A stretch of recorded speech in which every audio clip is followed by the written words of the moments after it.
Just looked, I have a major problem. Matt's getting ready to jump in the water right now. He seems really calm. I'm not really calm. And it seems like the whole shaft is out. Oh no! What's up guys? Welcome back to Sailing GBU. Today is an exciting day because we are going back to the BVI. In a previous video, we had to check out because we were going back to the U.S. Virgin Islands. I was going to see my parents. We had that whole catastrophe. If you missed last week's video, you missed the crash, the broken engine, my injury, which I can happily say I'm 100% healed. So thank you for everyone who was worried about me in the comment section. But we are heading into Road Town. Yeah, crisis averted on Kristen. She's come back to 100%. She's basically like a female Wolverine. She bounced back with those adamantium hips, and now she's ripping it again. But yeah, we got to see your lovely parents, and I had to just thank them the whole time they were here. I said, thank you guys so much for just having such a wonderful daughter that I could meet and fall in love with and sail Why does that around. sound like sarcasm? I don't know why. Did it have a hint of sarcasm? I really do thank her mama, though, every time I see him, though. But her folks are cool. Her dad caught a starfish. It rained all day, so Glenn, thanks for catching that starfish. We had a good time with them, and we had a great little run with the fam. But now it's over with, and we're back to the Bevis. There's a lot of things that we have to go adventure and see, and you know we got to sail today, and we're on the road to Road Town.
Alright, so we're sailing on this pretty short trip, and I learned a new way, which probably every cruiser already knows, so I'm probably the last to know, but there's a website called sailclear.com, and you can go ahead before you go to customs and pretty much notify them that you're departing or arriving. When we first came to the BVI, the internet was down, so even if we did that, it wouldn't have helped, but the internet seems to be back at the other locations, so basically all your boat information and your information, your passport numbers and everything is already online on your profile. You tell them you want to leave, you set it all up before you get there, and then when you get there, they know everything. So should make it a lot faster. It's actually pretty clever, right? Yeah, I think it works well. It's a little, the app on the phone really isn't user friendly, but the desktop works well, and it just helps. They come in, they got your number, they check, stamp. There's so much boat traffic in and out that here that if you had to do it the old school way, it would take 3 days to check in, so they had to expedite it.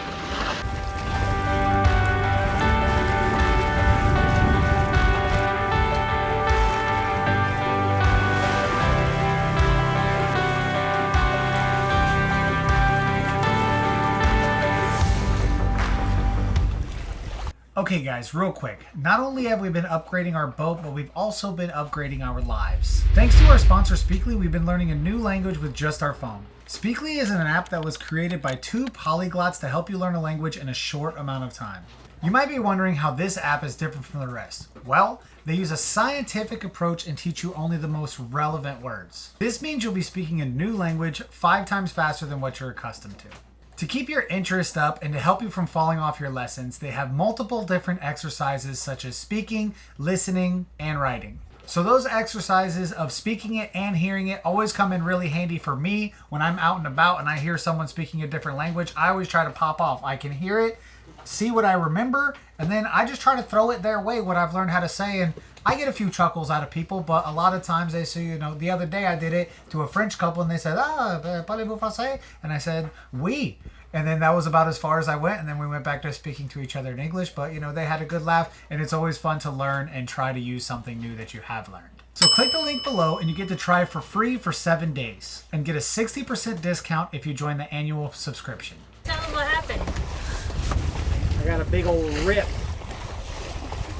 in my thing, so I'm not sure.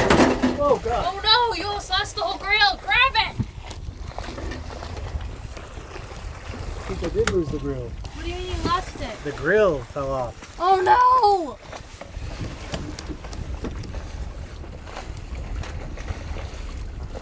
We had a grill. It was gone. Oh, man.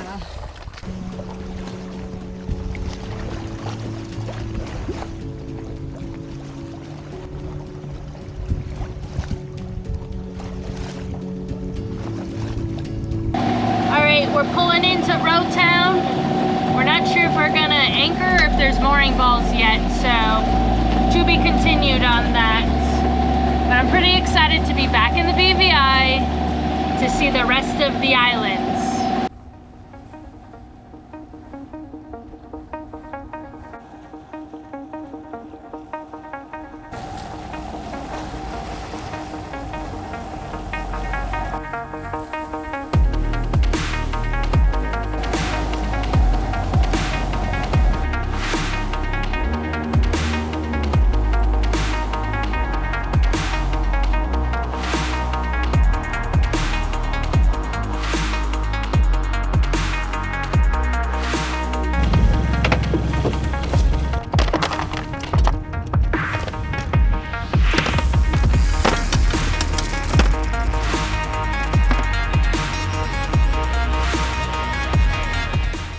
All right, we weren't going into gear. I just looked. I have a major problem. The first thing I have to do is get into the water because I have to make sure I'm anchored. I'm on a lee shore here, so I'm going to be on the rocks if my anchor's not in. I think it's in, but I got to go.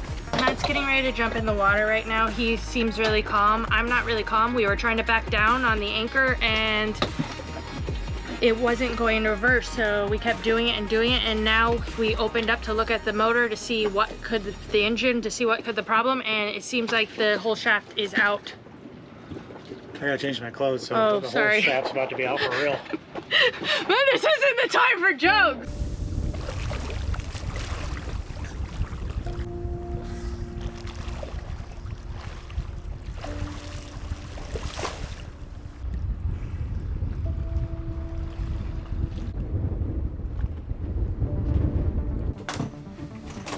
Was the anchor set? Not very well. It's rocky, terrible holes in here. But we can't find any more until we get our shaft back in there.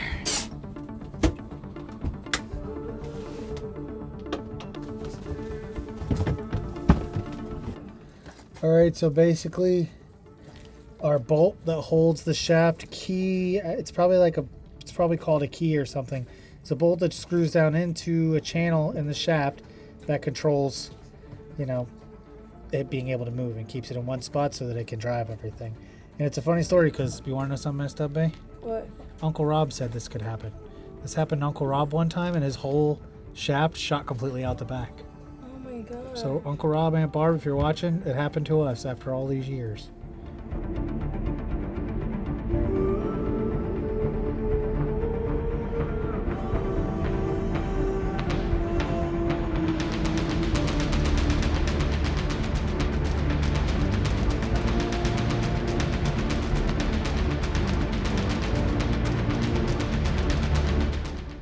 Alright, so there's grease on the shaft, so I can't pull it there, and I don't have the leverage to get it in there, so I'm going to have to go in the water and push from the prop. That should give me the leverage to get in there. I might have to wiggle it though, so you're going to have to basically just see where the channel goes in, but don't touch it because it's got grease all over it. So you're just going to look in there and make sure it all goes in all the way.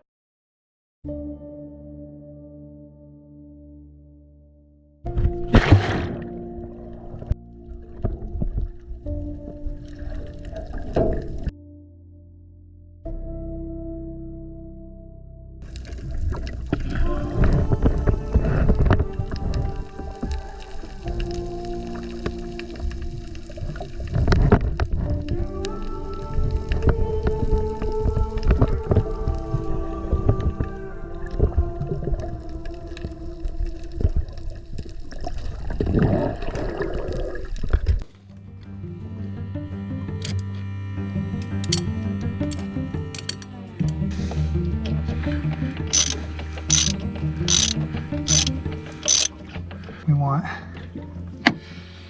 this. You see that ring right there? See where it's silver and then poopy? Yeah. That direct line, that's how far it needs to go in. Okay. So about 1.5 to 2 inches. Yep. And then this key.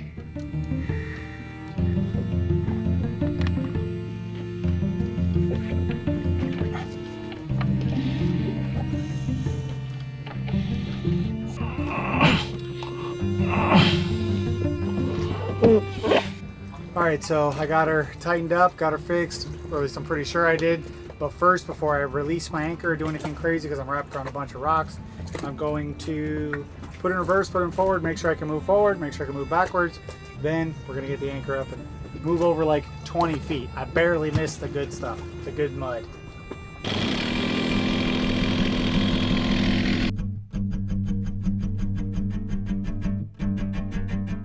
Alright guys, we're running late. Luckily Matt got that fixed, but we still have to hurry up and go check in because we told him we were gonna be there. So we're flying in now, and I'm just thankful that Matt was able to figure out that situation. It looked really scary at first. I try not to panic because I thought that whole shaft could shoot right out and then water was just gonna start pouring through the hole. Luckily that did not happen, and we're moving on with the day.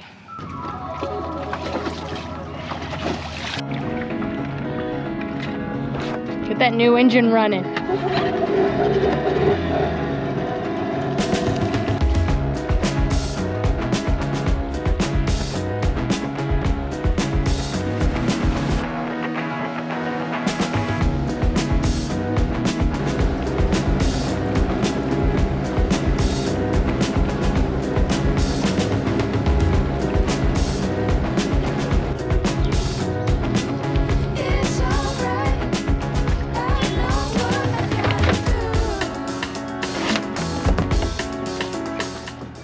Directions to immigration in Road County.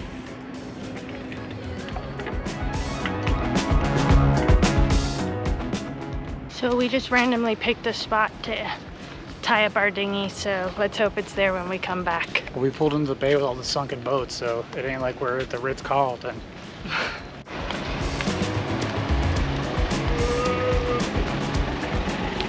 I think we made it. We made it inside the building.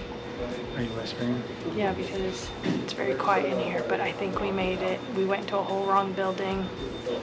Thought we didn't make it in time. Then we had to re-dinghy up. It was a mad rush, but fingers crossed we made it. You gotta pay up, Matt. I gotta pay up. I had to try out all my cards because during my shaft debacle, I jumped in the water with my wallet. All right, guys, we're successful. And we made it. We logged in. That's not what I'm trying to say. I'm tired. Today was eventful more than I was hoping. But we are now checked back into the BVI for the second time this year.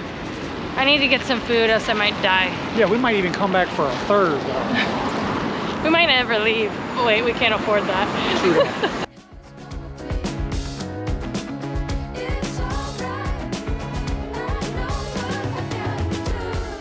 Alright guys, it's the next day. Yesterday was a wild ASS day. We weren't prepared for that. We thought we were just going to smoothly get our groceries and do all this fun stuff. Too bad that didn't happen. So today we are back at it. We have this giant cruise ship that parked next to our boat, and we knew a cruise ship was going to come there, and Matt needs to tell you a story that he told me this morning. I thought it was hilarious. She laughed in my face. So we were over here, and we're over here where nobody else ever anchors. There's like a mooring field over there, but we were just dropping in. I didn't want to go deal with the mooring field nonsense, so I dropped hook in the middle, and then everything went tits up, as they say. and I had a lot of stuff to do. So by the time I got back, we were just going to leave yesterday. By the time I got back, it was too late. Everything got done with checking in. So I'm sitting there, I'm like, well, this cruise ship's going to come. I look up, I know it's going to come up at 6 in the morning. So I'm like, well, are they going to run us over? So I went on Google Maps and I measured like the size of... I'll tell the story. He's not going to tell it well enough. He was nervous that there wasn't enough room for the cruise ship and our boat to fit between the dock. That he went, researched what cruise ship was coming the next day, found out exactly what ship, and then it was like, what is it called? Norwegian Encore. Then he went into further of measuring the width, finding the width of the cruise ship, and then after that, he said, you know what if they need to turn around and do like a loop? Are we in the way? And what did you come to conclusion after all your crazy research in the middle of the night? If they had to turn in here, it'd get pretty tight. You know, let's say they're coming in and their strut pops off and breaks and they're just drifting toward us. I'm like, we could easily die. But anyway, since I got demoted from being captain from her on Sail Clear, I decided that I had to step up my captainry and, I was worried about it. But I'm going to show you, I guess I'm probably showing you, she's probably doing layover clips of how to use Google Maps measuring tools to suss out anchorages and, keep you safe from all the cruise ships. It was weird. Anyways, we're going to land. I'm really excited. We're going to Bobby's Marketplace. And if you don't know what Bobby's Marketplace is, you better get on for the ride because it's going to be a good time. It's going to be popping.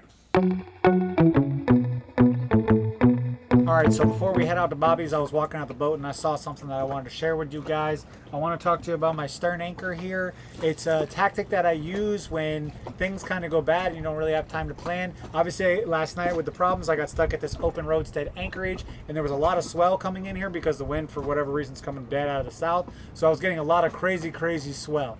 I put my stern anchor out so I was able to point myself directly into the swell, so the boat's just kind of going like this instead of like this, side to side's bad, up and down's really not too bad. But what happens is when you do that, I anchored up and it looks good because of the way that I stern anchored myself. People driving by, they're like, oh, that boat's not rolling too bad. And what happens is instead of going to the mooring field or to anywhere else in some other anchorage, everyone basically decides that this is a good anchorage now. So what happened was I ended up having boats dropping all over me, and there's like, people normally don't anchor here because it's right in front of the mouth of the bay. There's a ferry terminal right there for ferries going by, so it's not a comfortable anchorage. So I always feel bad because wherever I anchor, there always ends up being a hood of like 5 to 10 boats within like an hour of me doing it, because no one wants to go through the mooring field weaselings where there might be a bunch of sunken boats and a bunch of crazy stuff, or pay for a mooring, I think, either. It's been kind of funny to see through the BVI, wherever we anchor, automatically there's 100 boats there, and it gets kind of crazy. So I was worried that my stern anchor was going to cause boats to hit me, but it was actually great all night. We got a good night's sleep. It was nice and calm. So use your stern anchor when you can, but the problem is if boats start anchoring around you and the wind switches, every boat will swing, but you won't swing if you have a stern anchor. You're going to stay right where you are, and if there's a boat next to you, it might get on your walls. All right, we're off.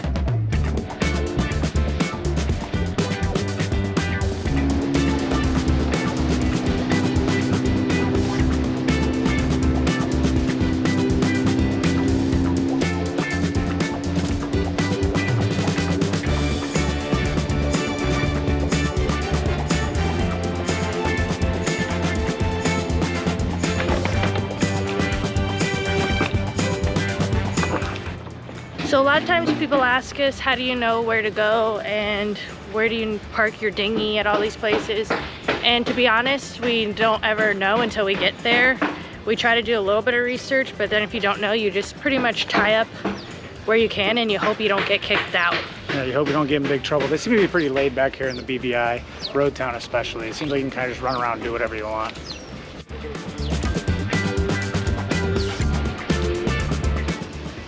All right, so that's Big Bobby's. Now we got to get us a shopping cart and get on in there and see if the deals are really what they're highly touted as. It's a marketplace, a grocery store that's supposed to be cheaper in the BVI. We're gonna be the real testers of that.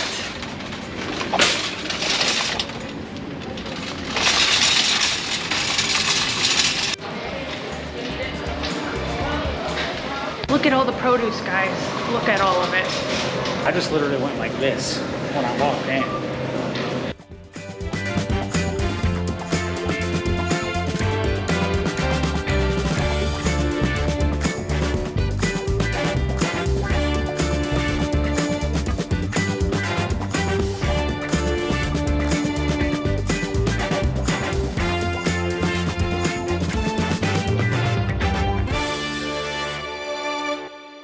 back from the grocery store. Would I say it's a cheap one in the BVIs? Maybe by a little bit. I wouldn't say go vastly out of your way to get there to save money. It's not that much of a difference. They did have a good assortment. Was a little low on the meat again, but that's fine. The meat was cheaper than everywhere else. The meat was cheaper there, so that's a good hint. All right, we got our groceries put away. We're getting the HE double hockey sticks out of here because it's pretty rolly here. So we're going to pick up our stern anchor and we're going to Buck Island. It's a private island. We're not sure if we can anchor over there, so let's just hope this goes well. You know us. We don't really look into anything and we just go for it. So let's get over there. Hopefully the water is as beautiful and clear as the rest of the BVI.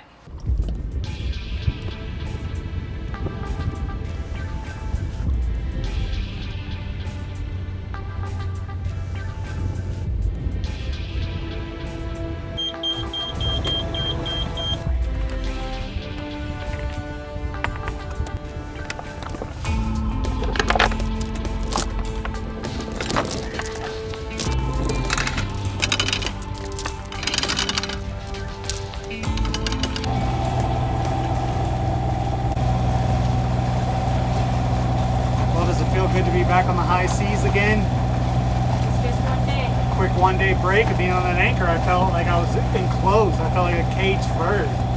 Now that we got a motor in the autopilot, we're just burning anchorages.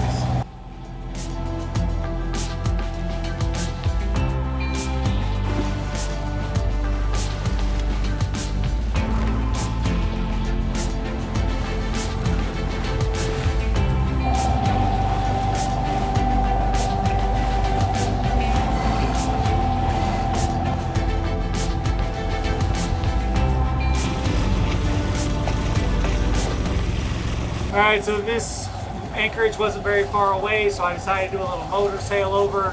I was just going to motor, but then I wasn't going fast enough, and then I was just going to sail, but then I wasn't going fast enough. So when I mixed the two together, I was getting about 5.5 knots, so I got really good time. But now with the point of sail that I had to get on, my sail is just flopping around too much, so I got to put her away. Go in the last mile under the steel sails, the iron sails alone.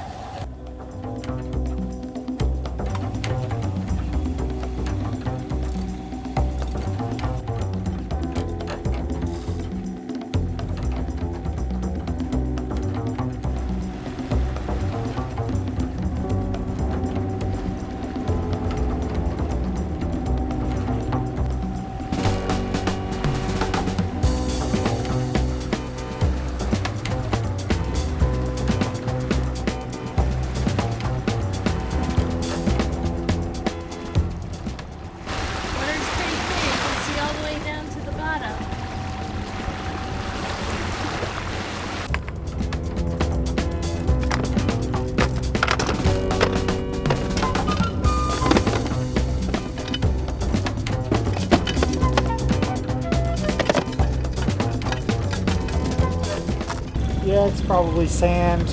It looks like there's some patchy reefs, so I might have to configure the anchor chain in a way that I'm not banging nothing up, but we're gonna see. I think it'll be all right.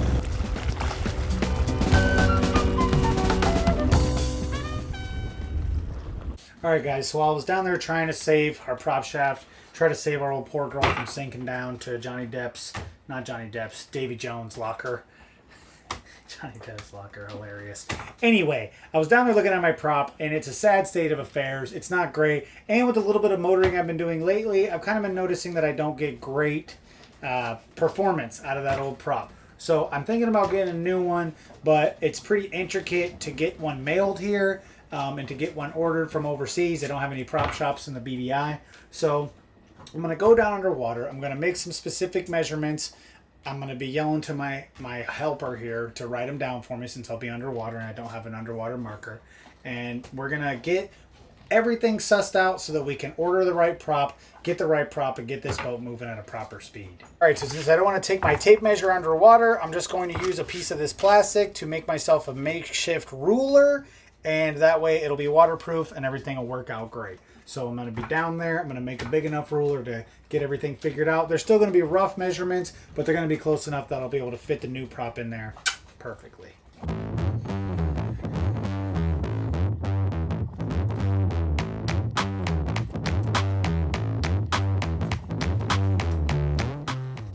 right, so there's my final ruler. I got it. I got 13 inches out of the deal. I think that's going to be plenty. I just need to tell how far the prop is away from the... What if it's 16? I thought it was 16 inches maybe.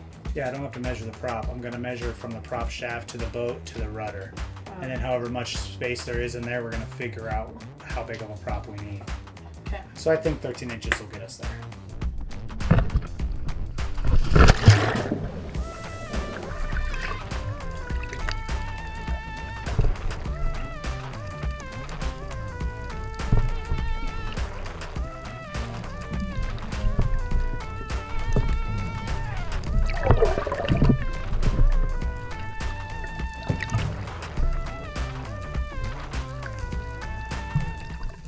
Alright guys, so we got those measurements all in, and this has been a crazy couple days.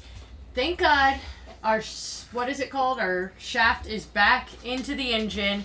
It's back working. And tell them why it didn't shoot out.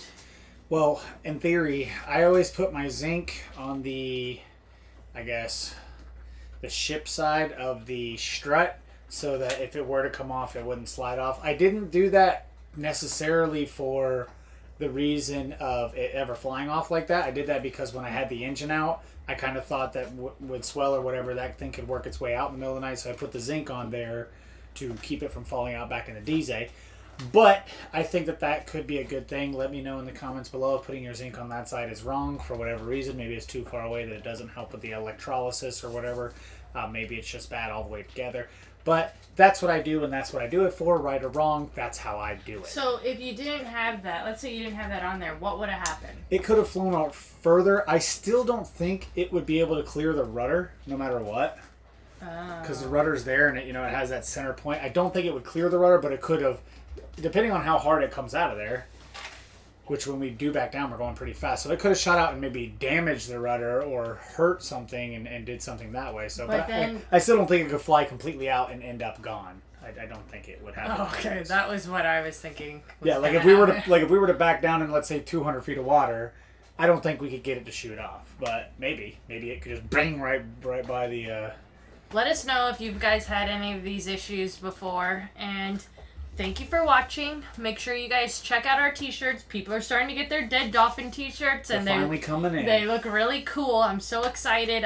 We're still waiting for ours, unfortunately, but I can't wait to see you guys in them. And let us know what our next design should be. If you have any ideas, leave them in the comments down below. And you got anything else to say? Yeah, I was thinking about like a Hawaiian shirt with like big, like, what are those flowers that you like? They're kind of ugly, but hibiscus? Hibiscus, yeah. Like big those hibiscus flowers, but in the middle of the hibiscus flower, like bear's face. They have those already. That's what I'm thinking about for our merch, like Tommy Bahamas. But yeah, let us know. We got some new t-shirts in the works now that Teespring has gotten their stuff in order and everybody's actually getting the ones they paid for. And yeah, that's it. Check out the Patreon if you want to see our day-to-day, what sort of shenanigans we're getting into in a more real-time fashion. You get special updates over there, so if that's something you're into, go check that out. And what else? That's it. We're heading off. We're getting to the end of our BVI trip, and we got a few, well, I don't know if we're getting to the end. We have a few more islands to go to. So crazy here, though. It's just so many rules here. It drives me wild. What rules? Like, you can't just take your dinghy to the beach. Like, everything cool you want to do, the charter companies have, like, strangulated it, and they've taken over everything. So it's not like... How do you know it's the charter company? Because they're the ones that control everything boating-wise here. It's certainly not the population of the BVI isn't going out there and roping off where you can and can't anchor and can't do things. It's a few entities that own the mooring fields and do all that stuff. And they frame it, they package it as we care about the environment, but I think 200 to 300 charter catamarans in any environment is detrimental to it. So I don't really think they care about it at all. And they're killing the Bevis, but that's just me griping because they own it and I don't, and I'm mad. Anyways, guys, thanks for watching, and we'll see you guys next week. Bye!